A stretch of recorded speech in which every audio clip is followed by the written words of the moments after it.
ಬರೀ ಚಿಲ್ಲರೆ ರಾಜಕೀಯ ಮಾಡೋದನ್ನ ನಿಲ್ಲಿಸಬೇಕು. ಸಿದ್ದರಾಮಯ್ಯನವ್ರಿಗೂ ಪತ್ರ ಬರ್ತಿದ್ದೀನಿ, ಎಂ ಬಿ ಪಾಟೀಲ್ಗೂ ಪತ್ರ ಬರ್ತಿದ್ದೀನಿ, ಜಮೀನು ಕೊಡಿ ಅಂತ. ಭಾಳ ಇದೆ ಇಶ್ಯೂಗಳು ಮಾತಾಡೋದಕ್ಕೆ. ಇವತ್ತು ಹೇಳಲಿಲ್ವಾ, 13 ತಿಂಗಳಿಂದ ಸಂಬಳ ಕೊಟ್ಟಿಲ್ಲ. ಓ ಕುಮಾರಸ್ವಾಮಿ ಎಲ್ಲ ಮಾಡ್ತೀನಿ ಅಂತ ಇನ್ನೂ ಯಾಕೆ ಮಾಡಲಿಲ್ಲ ಅಂತ ಈ ಕೀಳುಮಟ್ಟದ ಮಾತುಗಳಿದೆಯಲ್ಲ. ನಿಮ್ಮ ಯೋಗ್ಯತೆಗೆ ಸರ್ಕಾರದಲ್ಲಿ ದುಡ್ಡಿಲ್ಲ ಅಂತ ಆಯ್ತಲ್ಲ ಅಲ್ಲಿಗೆ. ನಾನು ಮುಖ್ಯಮಂತ್ರಿ ಇದ್ದಾಗ 100 ಕೋಟಿ 400 ಕೋಟಿ ಘೋಷಣೆ ಮಾಡಿ ಹೊಸ ಕಾರ್ಖಾನೆಗೆ 100 ಕೋಟಿ ಆ ಬಜೆಟಲ್ಲಿ ದುಡ್ಡು ಇಟ್ಟನಲ್ಲ, ದುಡ್ಡು ಎಲ್ಲೂ ಹೋಯ್ತದು. 100 ಕೋಟಿ ಇಟ್ಟಿದ್ದು.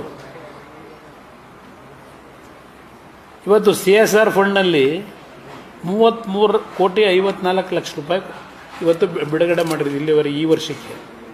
ಅಂದರೆ 24-25ನೇ ಸಾಲಿಗೆ. ಮಂಡ್ಯಗೆ 11 ಕೋಟಿ ಕೊಟ್ಟಿದ್ದೀನಿ, ಮಂಡ್ಯ ವಿಧಾನಸಭಾ ಕ್ಷೇತ್ರಕ್ಕೆ ಪ್ರಾಪರಿಗೆ.